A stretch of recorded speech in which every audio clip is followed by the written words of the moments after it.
A dead homeless man changed the course of World War II, and nobody was supposed to know his name. April 30th, 1943. The coast of Huelva, southern Spain. A sardine fisherman pulls something from the water. A British officer, dead, in full uniform, chained to his wrist. A leather briefcase. Inside, top-secret Allied invasion plans. The Nazis got exactly what they were looking for. That was entirely the point. The year is 1943.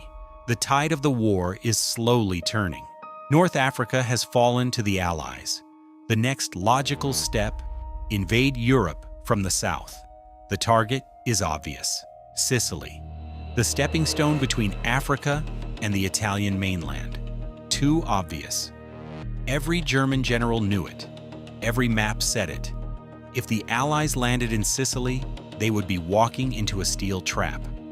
Winston Churchill said it plainly. We cannot simply sail our boys into a slaughterhouse. Someone had to make the Germans look the other way. That someone was a 35-year-old British naval intelligence officer named Ewan Montague, and a novelist with a strange name, Ian Fleming, the same man who would one day create James Bond. Their plan was not born in a war room. It was born in a memo titled, "A Suggestion Not Entirely Serious." What if we planted false documents on a dead body and let the enemy find it? The plan required three things: a body, an identity, and documents convincing enough to fool the Abwehr, German military intelligence. The body came from a London morgue.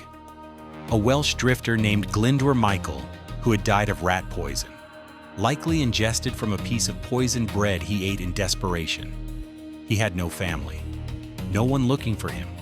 He was, in the cold logic of war, available. British intelligence gave him a new name: Captain William Martin, Royal Marines. They built him a full life. Love letters from a fictional fiancée named Pam, written by a female intelligence officer. A photograph of her, slightly blurry, personal. A stern letter from his bank manager about an overdraft. But the deception went deeper than documents. Intelligence officers spent 3 weeks constructing William Martin's emotional life. The love letters from Pam were written by a woman named Jean Leslie, a junior MI5 officer. She based the character on herself. She wrote 3 letters, each one slightly more intimate than the last. In the final letter, Pam writes that she cannot sleep, that she keeps seeing his face, that she hopes this war ends before it takes something she cannot get back. It was fiction, but it was written with enough truth that German intelligence analysts in Madrid, hardened, professional, trained to spot forgeries, read those letters and believed them completely. There was also a photograph, a slightly blurry black and white image of a young woman smiling. It was in fact a photograph of Jean Leslie herself. She never told anyone that for decades. 2 theater ticket stubs, a bill from his tailor, even a receipt for an engagement ring he had just bought, but not yet given. Every detail was chosen to make a German intelligence officer pause, to make him think, this man was real. This man had a life. This man was telling the truth. The documents in his briefcase told a different story from Sicily. They pointed to 2 targets, Greece and Sardinia. They were signed by real British generals. They referenced real code names. They were perfect fakes. On April 19, 1943, the British submarine HMS Seraph slipped beneath the surface of the Atlantic. Its mission: deliver 1 body to the coast of Spain. Spain was officially neutral, but crawling with German agents. On April 30th at 4:30 in the morning, the submarine surfaced just off Huelva. The body of William Martin was lowered into the water with a life jacket and left to drift. The fisherman who found him was named José Antonio Rey Maria. He brought the body to the Spanish authorities, and the Spanish authorities, sympathetic to the Axis, allowed a German agent to photograph every document in the briefcase before returning them to the British. Hitler received the intelligence report within 48 hours. He believed it. He personally ordered reinforcements redirected to Greece and Sardinia. He signed the order himself. The document that sealed it was a personal letter between two British generals. It was written in a deliberately casual tone. The kind of letter that, precisely because it was not supposed to be read by the enemy, felt completely authentic. It referenced the Sicily operation, but only as a decoy.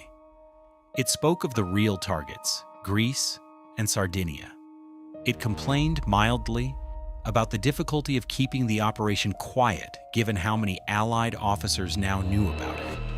That detail, the complaint, was what convinced German analysts. Forged documents boast, real documents worry. Admiral Wilhelm Canaris, head of the Abwehr, reviewed the intelligence himself. He marked the file, authentic. The report reached Hitler's desk on May 9, 1943. The Führer issued his order the same day. German armored divisions in Sicily were redirected to Greece. Coastal defenses on the southern shores of the island were stripped. The trap was set, but not the one the Germans thought they were setting. On July 10, 1943, Allied forces landed on Sicily. They expected a massacre. They got a walkover. The Germans had stripped the island of its best defenses. The Sicily campaign succeeded in just 38 days. Historians estimate that Operation Mincemeat saved between 30,000 and 40,000 Allied lives. Captain William Martin was buried in Huelva Cemetery with full military honors. His headstone reads, Glyndwr Michael, served as Major William Martin, Royal Marines. It was the only honest thing anyone ever wrote about him. There is a postscript to this story that is rarely told. After the war, the British tried to retrieve William Martin's personal effects from the Spanish authorities. The love letters, the photographs, the ring receipt. Some items were returned. Others had disappeared into the files of German intelligence. Jean Leslie, the woman whose face was in that photograph, whose words were in those letters, never received any of it back. She outlived most of the men who ran the operation. She died in 2010, aged 91. Her contribution to Operation Mincemeat was not officially acknowledged until 2010, the year of her death. A man with no name, a woman who never existed, a briefcase full of lies. And the course of World War II changed forever. The archives are open. This is Untold War.